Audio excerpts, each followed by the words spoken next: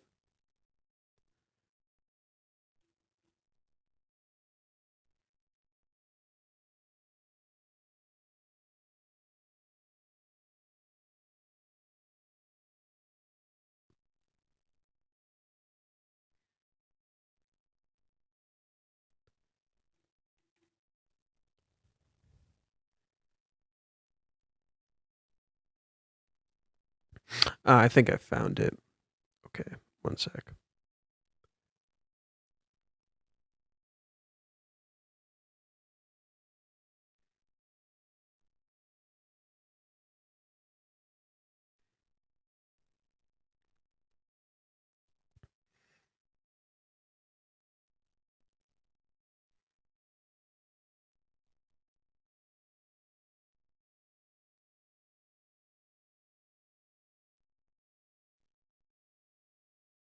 Okay. I found it. Just one sec. Let me put myself back so you guys can see me. Okay. Oh my god, it's already 8 o'clock. What the fuck? It's already getting late. Fuck me. I still have to read the Chizuru thread. Okay. We're gonna blitz through this. We're gonna go fast. Gotta go fast. Okay. So let me read the thing. So in an earlier thread, I talked about how Umi is paralleling Mami.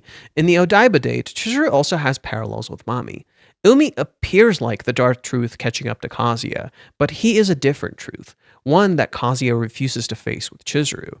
Mami is the real truth Kazuya has to actually face, right? The truth Kazuya has to confront with Umi in particular, leverages itself around a very important thing that Kazuya is doing with Chizuru, that he doesn't fucking trust her. That all of his distrust around Chizuru stems from himself, that he's the one not trusting her when she has actively shown him to be trustworthy. And he's the one choosing not to trust her. That's what Umi is to Kazuya. Umi represents Kazuya's distrust of Chizuru. That's what Umi is. That's what Umi has become. And that's the truth Kazuya must face with Umi, when in reality he thinks Chizuru is cheating. That's the dark truth Kazuya has to confront with Umi, that Umi is not what he thinks he is, at all. And then the other truth Kazuya must confront, and that's like the big truth, that's the initial truth that will trigger the other truth, the big truth that Kazuya has been turning away from, which is Mami. Mami is the real truth. Mami is the real dark truth Kazuya needs to confront, and that's why he's like on a collision course with her. Through the driving stuff, right? She is his inverse.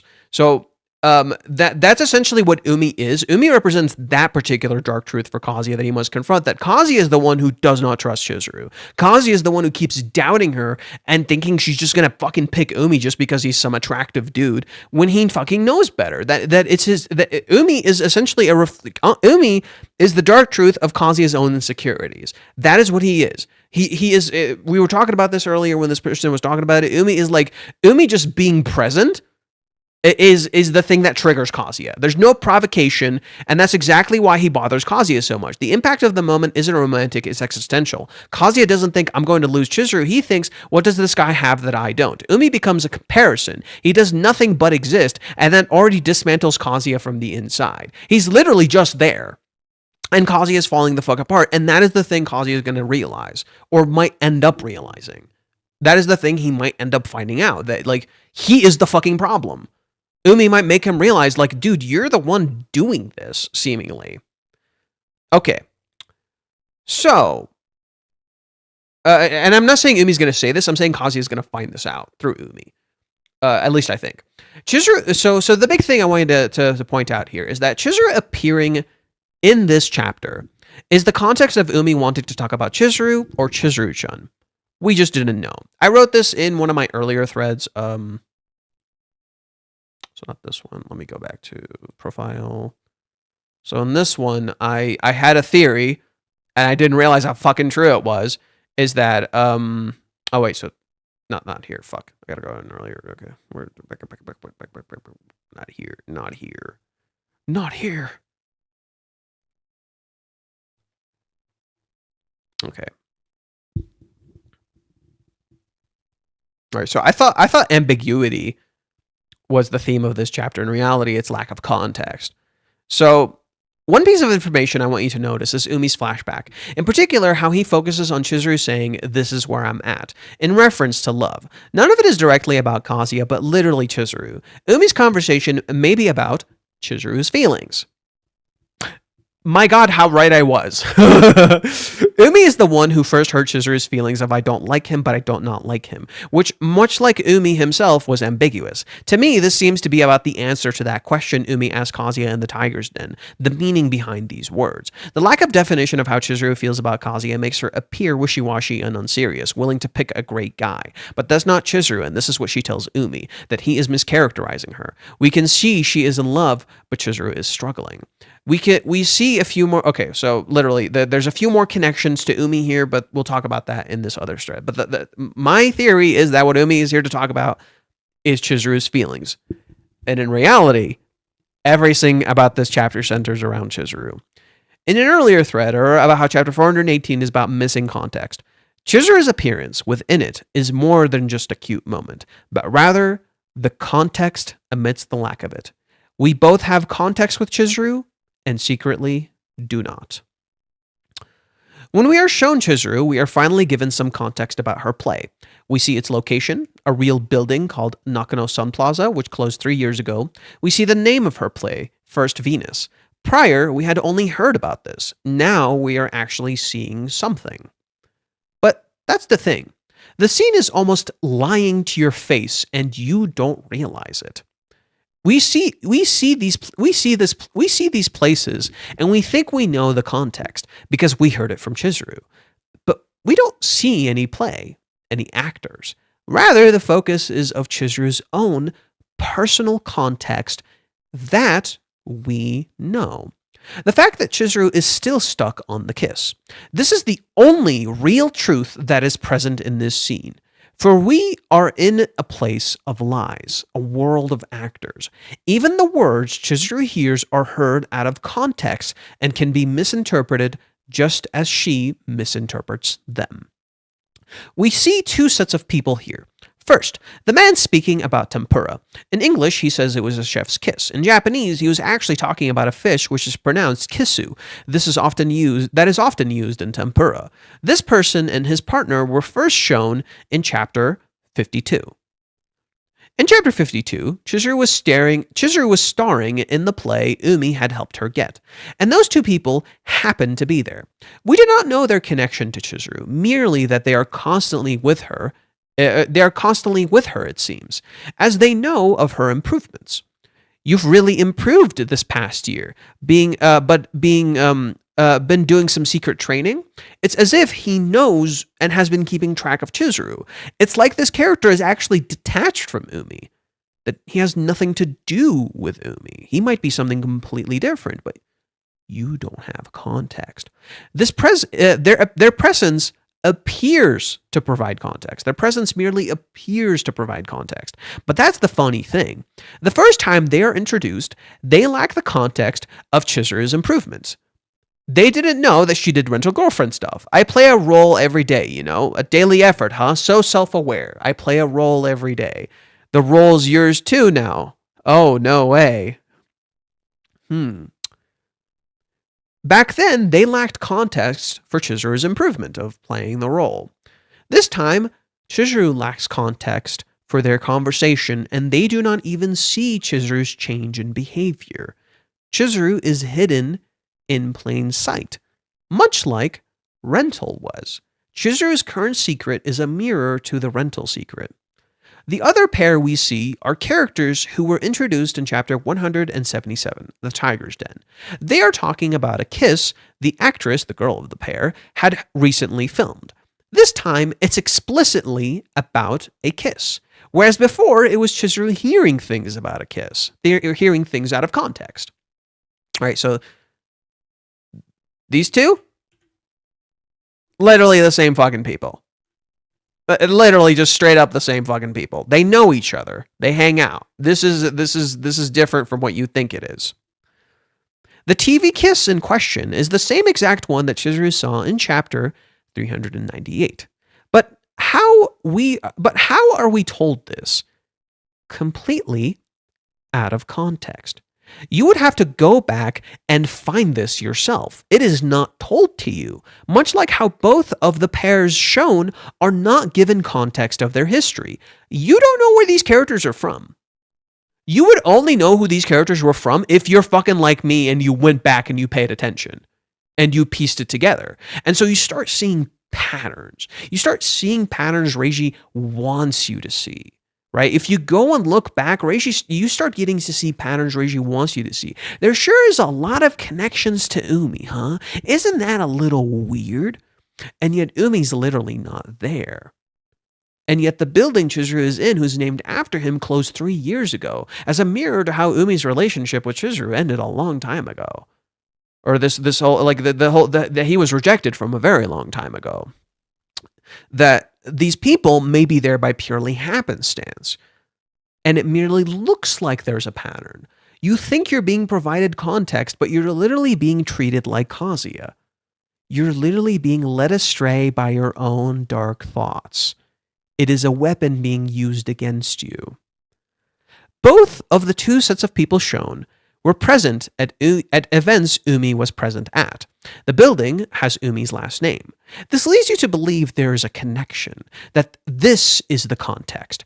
Yet you are missing the truth in front of your eyes. All of these things fundamentally lack context. The only real truth that we see in this whole sequence is Chizuru's feelings. The only real thing. This is by design. Many people doubt Chizuru's feelings. Umi doubts her feelings. Kazuya, Minnie, and even Ruka doubt Chizuru's feelings. Yet, it is the only truth in this sea of lies. She is like the sole arc in this chaotic madness of illusions, lies, and lack of context. This contrasts the full panel of Ruka. We can clearly understand Chizuru here just by looking at her. Yet Ruka is a total mystery like Umi.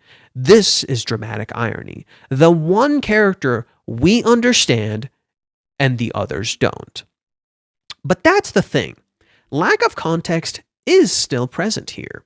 In particular, people have forgotten who Chizuru is, much like how Kazuya has. And this is leveraged not just with her surroundings, but even her feelings. For we do not fully understand them as we think. We just know they are real. The only truth we can take here is that Chizuru's feelings are real, but they are, in of themselves, out of context. We do not know what Chizuru is feeling here except desire. A desire mirrored by Kazuya with Ruka.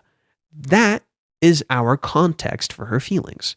What this actually is. Umi shows up and tells Kazuya he wants to talk about Chizuru. We see Chizuru and she is, in a literal sense, hiding something from the people around her. Her feelings. And then we cut back to Kazuya, who says, what could it be? What could it be? What's going on with Chizuru? What could it be? As if asking, in a meta sense, what is it that we just saw with Chizuru? The chapter essentially tells us the hidden context here is Chizuru's feelings. This is the topic. This is why she is shown. This is how the chapter starts with Umi. This is why the teaser for the chapter was Chizuru-chan. It is both the context and lack thereof. But the parallel between Kazuya and Chizuru actually answers this. Kazuya's desires for Ruka, that he suppressed, are now out of his control and he can't stop thinking about them due to what Ruka did. It's the same thing for Ruka. She suppressed these feelings that she doesn't want to know about Chizuru, that she doesn't think something is going on, and now they're out of her control. They're starting to show up. They're starting to catch up to her and she can't fucking handle it.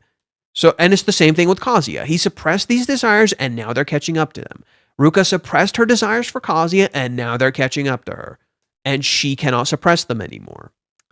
In contrast, Chizuru's feelings that she had suppressed are now out of her control because of her choice to kiss Kazuya. The parallel is desire. And what does Kazuya feel about his desires for Ruka? Guilt, self-hatred, sinfulness, like he's cheating. He feels bad for feeling what he does. He has a clash of identity.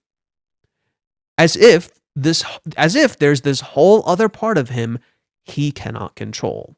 And he thinks, what is wrong with my body? Chizuru doesn't say it like this, but she says, I think something is wrong with me.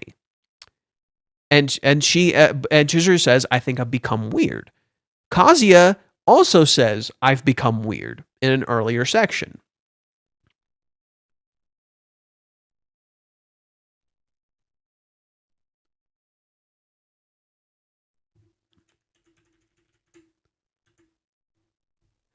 Compared to yesterday, it's as if she's a totally different person. What kind of phenomenon is this? What is happening? Something is weird, right? It's so strange. She's hardly showing any skin. Why? What's going on? A fundamental lack of understanding of what they are experiencing.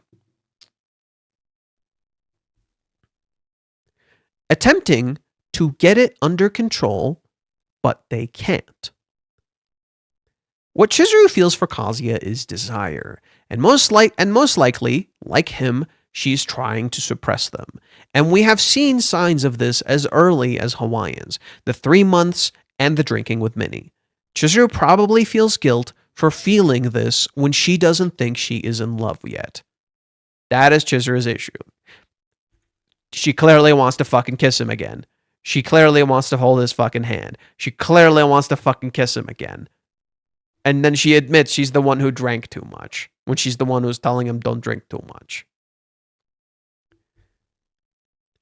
This is the hidden, shadowed context of Chizuru's feelings and what is trying to be understood. With Kazuya and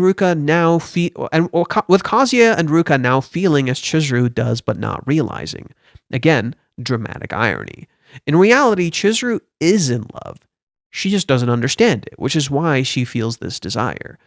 Ruka is the context for Chizuru's desire. Ruka is the context Chizuru needs to understand what she's feeling is desire and that it stems from love. Chizuru is Ruka's context on what love is.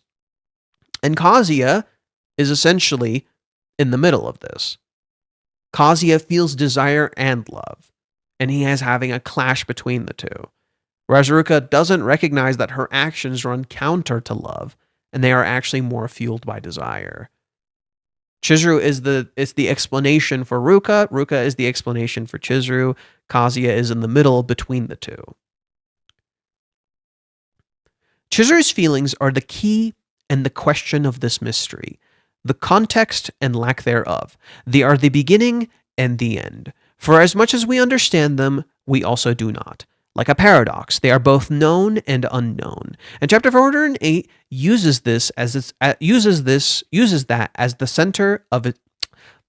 And 408 uses that as its center to challenge us and our perception. For as much as Chizuru is our anchor in this chapter, so too is she our mystery. She is the thing that both Kazuya and Ruka want to know about, but wish to ignore in fear. Chizuru is the source of Umi's dilemma. We have he is literally here about her feelings, probably to get a better understanding of what she's feeling and what's going on. We have all of the pieces to figure it out, but we need context to do it. The chapter is about lack of context, and in that shortage, it provides us with the answers, just without telling us. It leaves us in shadows in the light. It leaves its shadows in the light, and we must learn to see them in order to understand the truth, just as Kazuya and Ruka must look past illusions to see reality. Whew. Okay. Woo. That was a fun read. After this, Yawn, could you answer the question for me? Have you ever had 100%? Have we ever had 100% Chizuru chapter? If so, what was the last one? Like chapter 100? Chapter 100, I think, is like one of the 100% Chizuru chapters. There is some chapters with Mommy where in Hawaiians we had 100% Chizuru chapters. We had there's a lot of duality chapters in the cohabitation where it's like half Chizuru, half Kazuya. There is 100% Chizuru chapter in chapter 303. So chapter 303, Chizuru goes to talk to Kibe, and it's purely Chizuru. It's literally just Chizuru, nothing else. Like, I don't think Kazuya shows up in this chapter. Oh, Kazuya shows up at the very fucking end. Like literally last page. So literally, this chapter is just Chizuru talking to Kibe the whole fucking chapter. We don't hear her thoughts, but we know why she's here. And then in the very end, we see Kazuya and Ruka, as if to foreshadow Ruka's return, and she's just being left in the dust, you know. So we've had a few Chizuru chapters. It's not like we don't have them. There's probably a few more. Blah, blah, blah, blah, blah. So a lot of these chapters after this point aren't purely Chizuru focused, but Reishi starts doing the duality thing. So that's why we don't start getting many just purely Chizuru chapters, because we start getting both Kazuya and Chizuru, and eventually it shifts wholly to Kazuya, which is a good representation of the issue, where it's like it's purely Kazuya focused. Chizuru is not even in the picture anymore. Chapter 329 is another Chizuru chapter. So 329, when Chizuru is getting the massage, purely Chizuru chapter. I think near the end we see Kazuya. Yeah, like near the end we start getting some Kazuya. And then Chizuru runs into him. If I remember correctly, this chapter is after the card game, and it's volume 35. Maybe. I don't know the specific volumes. I know chapters by heart, but I don't know volumes by heart. Yeah, a lot of Chizuru is like given to us, but a lot of it also isn't. She is literally a mystery by design. This is the nature of Chizuru's mystery at the moment, that is being leveraged in some ways kind of against us, because Chizuru is kind of a weapon. Like, our lack of knowledge about Chizuru is essentially a weapon. But if you've read the manga and if you've been paying attention, you actually know a lot more than you realize. Our lack of knowledge of Chizuru is essentially being weaponized against us. But if you've actually been carefully reading, I said this earlier in this thread, we've forgotten who Chizuru is. It's right here. A lack of context is still present here. In particular, people have forgotten who Chizuru is. If you've been rereading the manga and paying careful attention, you know who Chizuru is. But if you don't, you have chapters like with Minnie, where Minnie's talking about Chizuru's dad, and she thinks Chizuru has this fundamental distrust of men, which is fucking bullshit. It is fucking bullshit. And in reality, what Minnie's talking about is that Chizuru has a distrust of love, which again is also fucking bullshit. Because she just doesn't trust herself. She doesn't distrust love. She doesn't distrust Kazuya's love. She blatantly tells him, I trust you. It's not like I doubt you. I just doubt myself. That's Chizuru's whole thing. She's just doubting herself. She's not doubting other people. She's literally just not sure of herself. And like everybody just wants to assume Chizuru is this kind of character when they clearly don't fucking know shit about her.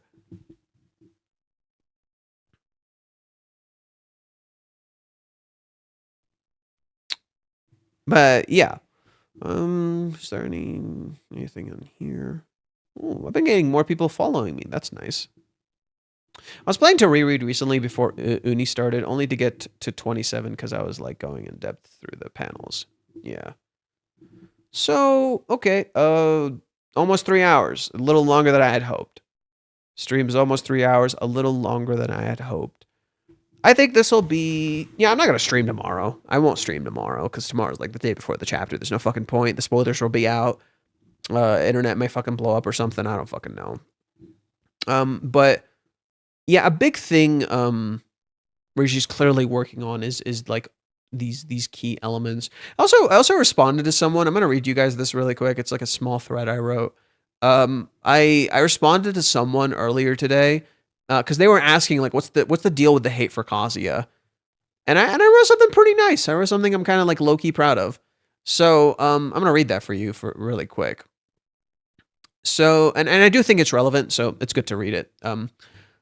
The hate is rooted in several factors. One, Kazuya is not a traditional Okay, I guess I should put this here so you guys can actually see what the fuck I'm reading. Okay. The hate is rooted in several factors. One, Kazuya is not a traditional masculine character. Even for those who claim to not judge those by, even for those who claim to not judge those for being non-conforming, they view Kazuya as a cuck because he doesn't just pick any girl, and for the simple act of willing to pay a girl for her time, aka tough guys who refuse to see themselves in such vulnerable positions and find a reason to dislike him instead of admitting everyone has weaknesses and vulnerabilities that won't be liked by society at large. Hence, the extreme internet judgment that claims to be progressive, but in reality is rigid and lashing out at things that don't fit their mold. Just compare Kazuya to most other rom-com protagonists. They're like literally perfect beings who say and know all the right stuff. They don't show real messy and gross vulnerability. They literally either self-insert, or even if they have flaws, their masculinity even if they have flaws, there is a masculinity to it that always avoids the truth of men being just as vulnerable as women, and it not detracting from them still being men. Heck, Kazuya and Chizuru's roles are literally swapped in that regard. Chizuru is the stoic one who says the right stuff, and Kazuya is the uwu one who is super smitten by the other and cutely reacts how girls often do in anime. The other stuff he does, even the stuff he does, might even be found cute if he was a girl. Something the story is even talking about with Mami, Ruka, and Minnie right now. P.S. This is actually a rom-com, by the way, not a harem, contrary to the advertisement and how it looks. It's Kazuya and Chizuru's love story, not anyone else. The girls fall in love with Kazuya, but we know from chapter 15 who he loves, and it's always about their bond. Chizuru has more focus than any other female character. She is the one. 2. Kazuya is a character who can easily be perceived for his shortcomings when those are actively highlighted instead of their counter. His good qualities, which are inherently the defining factor of his negative ones, your personal perception of him is rooted in the full picture. This guy like read the manga and he said, oh, or no, he didn't read the manga. He watched the anime and he's like, I don't get it. Why do people hate him? He seems like a nice guy. The hatred is rooted in half the picture, and anger even those who read the manga can feel due to a fixation on what he should do or on what he should be instead of seeing him for who he is. Kazuya is a character where it's very easy to focus on the negatives when you're looking for them, when you focus on what you don't like instead of honestly empathizing with him. Empathy is key here, and it is in short supply these days, and it's something people try to disassociate from.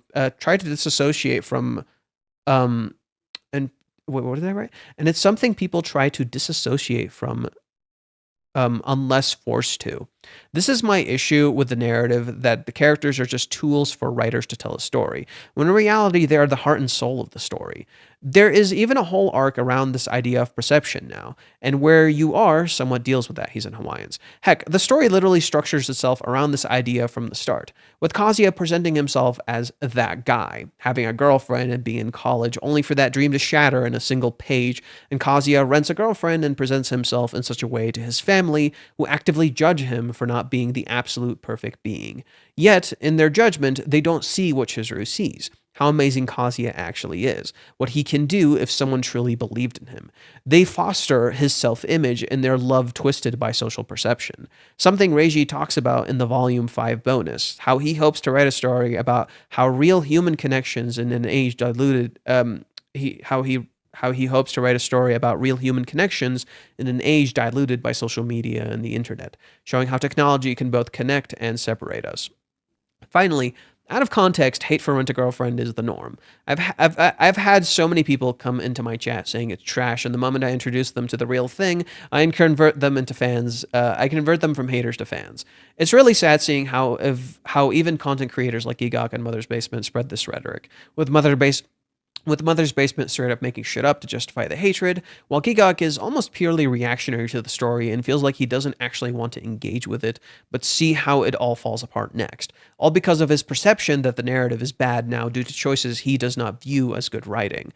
Anywho, that's the TLDR of what I think it is. I think there are a few more nuanced pieces, but this is roughly it. Okay. So, yeah, we're about hit 3 hours, so I'm just gonna call it. It doesn't seem like there's many people here anyway. Let's see.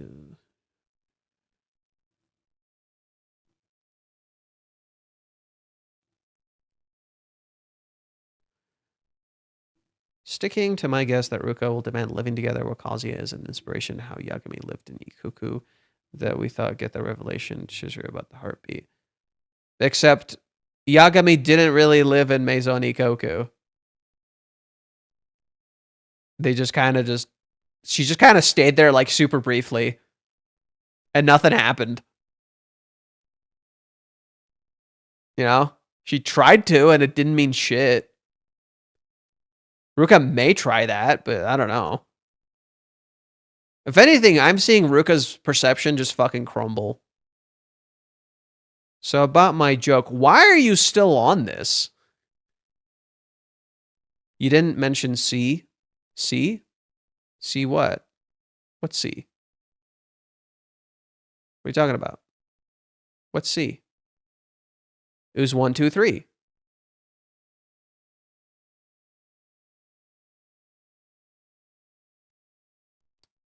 My God.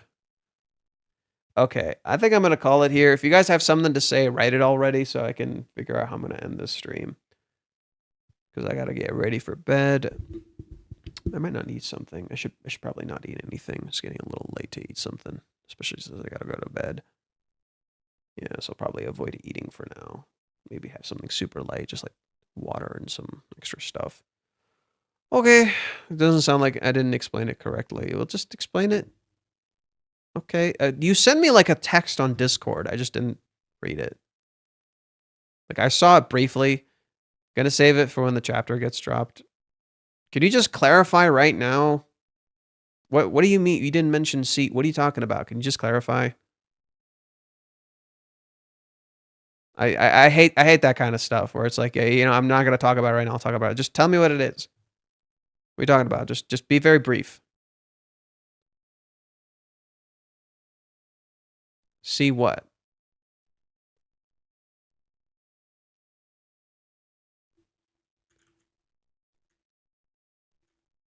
There's some sort of C that I'm missing. What's C?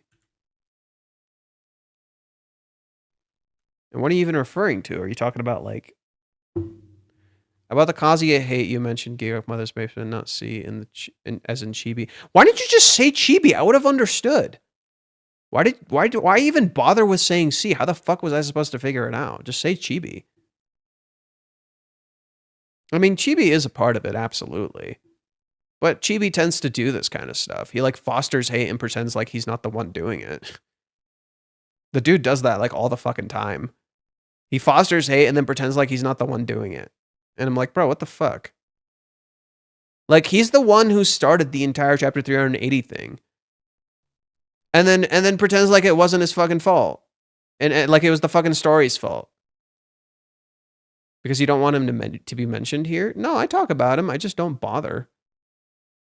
Like I don't perceive Chibi as big of an influence as Mother's Basement and Gigok.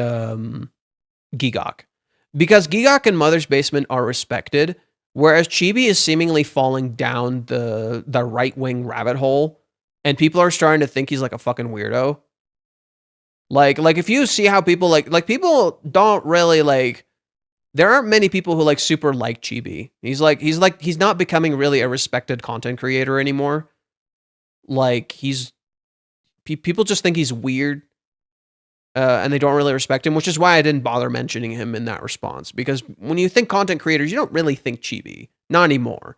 Maybe at one point people liked him, but at the moment, like, yeah, people know him and they talk about him, and he's a presence in the anime community for sure. But literally, when you think like big name content creators, you think Mother's Basement and Gigok, especially because they're considered like respectable content creators who like create proper content, and yet Mother's Basement straight up fucking lies in his video, like just straight up lying in his fucking video, whereas Gigok is purely reactionary. And his opinion on the series to me is very like surface level. Like he even knows it, I think like low key he kind of knows it, because he's analyzed the series before and he's recognized good writing, And then he seemingly wants to dismiss it now in favor of his perception that what he's being presented is poorly written because it's dealing with subject matter that he believes shouldn't be in media or something. I don't know his specific reasoning. I can't say I know Gigok for certain, okay? This is purely my conjecture. But I just think like he always seems to be weird around these topics, like, you know, sex or adultery or like talking about menstruation or something like that. And it's like it's kind of stuff like you know people perceive as weird in fiction. Like a lot of people will tell you like, you know, sex shouldn't be in media. I don't know if this is Gigok. I'm not gonna pretend like this is Gigok. I'm pretty sure he thinks that's okay, but only if it's presented in a certain way. That's my perception. Okay. Whereas if it's not presented in that way, it's considered what is it? It's considered like if it's not presented in the right way, it's not considered good content creation kind of thing, or it's not considered good storytelling kind of thing. Like that's kind of how I perceive the issue with Gigok. It's like he kind of wants it to be presented in a correct way, which is the same thing like I see with some people, like even directors sometimes, where they think like something has to be presented in a correct way for it to be good storytelling. Pay Talks Anime is also a good content creator, I think. He hasn't done any Rent a Girlfriend, though. Never heard of him. Never heard of him.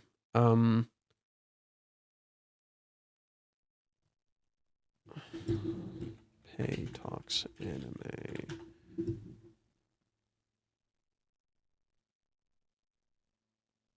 Okay.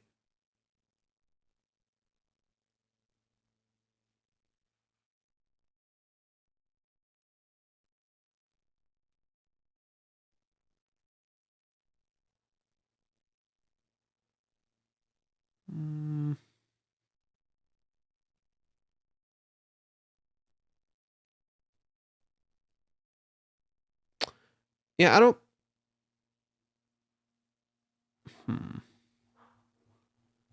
I find his channel interesting, but the talking points are strange to me.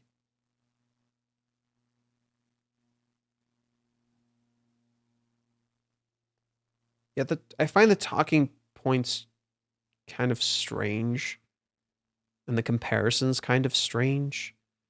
Like this whole versus thing, I don't get that. It's weird.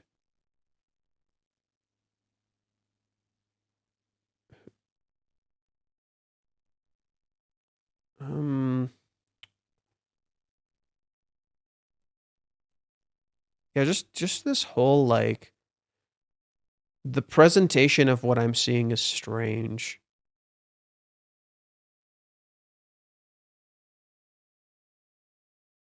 I don't get it. I'll maybe give some videos a watch. I'll maybe try giving some videos a watch, but I find the presentation odd. Like,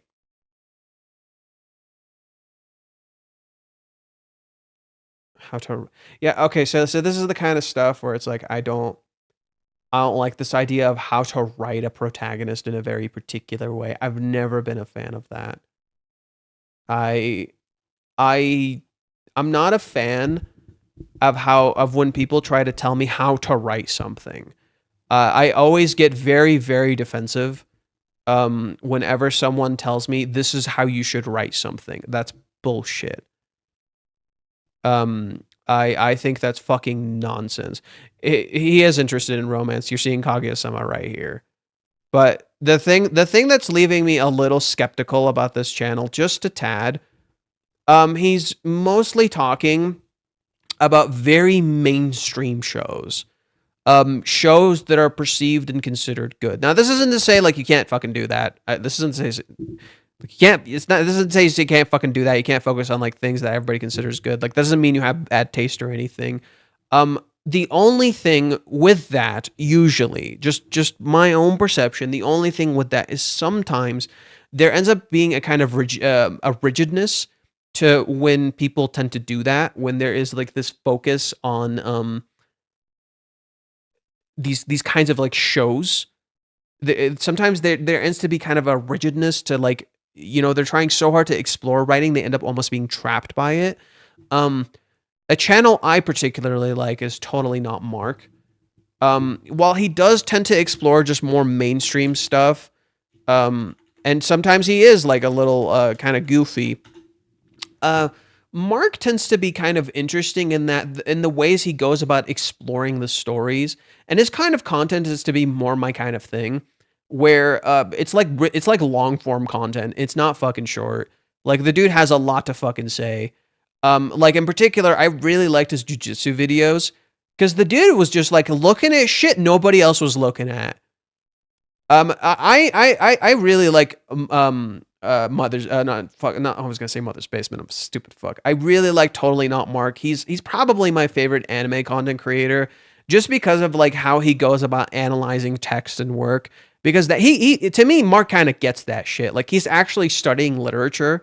He actually fucking understands this shit, and he doesn't come off as rigid as to like this is how you should write this or this is how you should write this. He just kind of understands how a scene fails. Like, you know, he just tells me, okay, this scene just didn't work because of this, and this scene worked because this.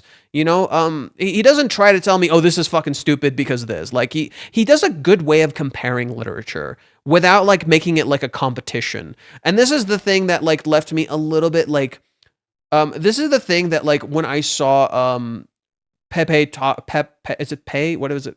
Pei Talks Anime. The thing that's like left me a little rigid and a little uncomfortable about this is like this comparison between profound and tragic and you know like what is it like the this versus this or this and that and this and that. It's how it may just be his titles and his thumbnails. It very well could. Maybe these are just fucking clickbait. Maybe this shit is just fucking clickbait and I'm just completely fucking wrong. And maybe this dude like gets what he's fucking talking about.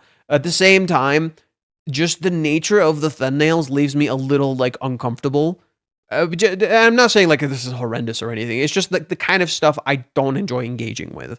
You know, that's just why I'm a little like skeptical, just a tad. You know, just a tad bit skeptical about this about what this might be. But and again, I could be completely wrong. I could just be completely wrong. But again, it's just the fact that it's mostly mainstream shows, like really popular mainstream shows that everyone fucking talks about, everyone their goddamn mother. And the fact of how he's approaching talking about this, right? I love when anime makes me care.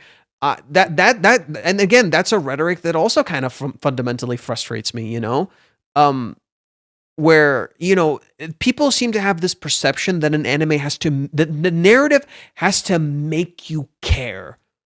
That's a little irritating to me. I'm like, no, you should meet the narrative halfway. You need to meet the narrative halfway. I think too many people just want the story to just fucking carry them along. And they don't really want to engage with the story. They think the story has to purely engage them. It's like, no. You have to meet the story a little bit halfway. You have to be willing to actually engage with the story in order for it to engage with you. If you're not willing to engage with the story purely based on your own perceptions, which is what tends to happen with the girlfriend a lot, you'll end up just not understanding something. You'll end up just assuming something is a certain kind of way. And basically I guess this is the best way I can put it. The language this person uses feels very reminiscent of very traditional interpretations of stories and reviews. He talks like Gigok so far. Just from the covers, this is like how Gigok talks. And when I listen to Gigok, sometimes I'm like, yeah, he has a point, and then sometimes I just find myself frustrated. Hello, Goku Super Saiyan J4 K9H. Ayla. Oh, Arabic. I used to be able to read Arabic, but I don't anymore. I don't even know if this is like that's the tough part about Arabic is like there's a lot of different dialects of Arabic, and that's why they teach. That's why the U.S. teaches modern standard Arabic, which is like a uniform version that most people tend to kind of understand if they speak Arabic. For romance, also check sometimes Slam Anime. His contents are short though. Slam Anime. What are these names, man? What are these names, man? You got me fucking hesitating. These names got me fucking hesitating.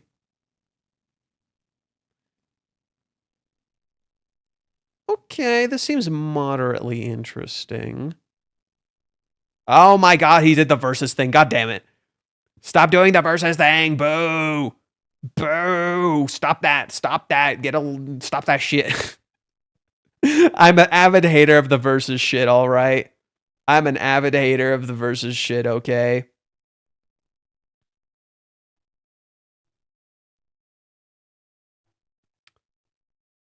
This doesn't really feel like my kind of thing, but it has some interesting elements. He does AMVs?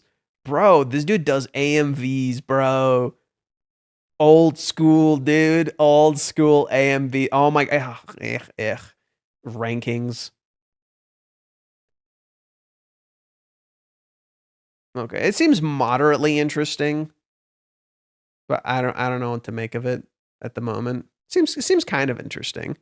You know, there might be some interesting stuff here. But goddamn, the moment I saw the fucking versus shit, I'm like, ugh, rolled my eyes, just rolled to the back of my fucking head, just ugh. If you guys want to know who my favorite content creator is, it's Max. Maximilian dude is my favorite content creator. The GOAT. I fucking love this man. He's so great. Max is the fucking best. I love this dude. I've been slowly watching his playthrough of Expedition 33. I don't know what this is. It keeps getting like thrown in my face.